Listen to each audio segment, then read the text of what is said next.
of human rights in China. Today, together with Amnesty International USA and Human Rights Watch, I present to you 15 Chinese citizens who represent hundreds of Chinese men and women who cannot return to their homeland simply because their beliefs. Mr. Hu Ping, a very well-known writer on contemporary political affairs, whose dissident activities began in 1979 during the democracy war period.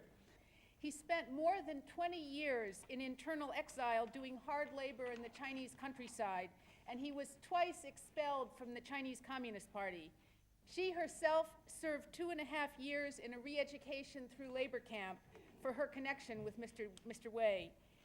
He is currently a businessman in Washington, D.C., and chair of the National Council on Chinese Affairs.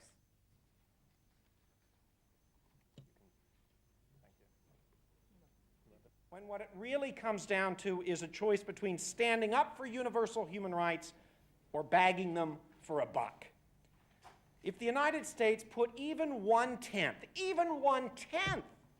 as much energy, commitment, and strength into pursuing human rights concerns with China as it did to safeguarding Taiwan, stopping nuclear proliferation, protecting CD-ROMs, even one-tenth, there would be far less suffering in China than there is today.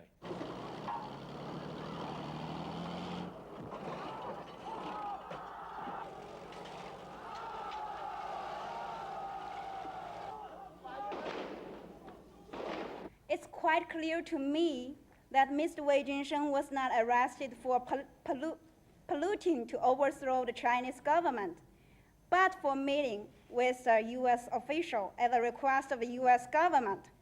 In entertaining Jiang Zemin in the White House, the U.S. is accepting a slap in the face. Students and scholars, founded in 1989. Good afternoon. We expect the discussions this week to be candid and comprehensive. The Israeli ambassador says the purpose is to make sure that when the... Perhaps the tenor of what will be said to... I find it encouraging that China has decided to invite 3 prominent American religious leaders to visit China to discuss the climate for religious freedom for all religions, including Buddhists, Christians, and Muslims in that country.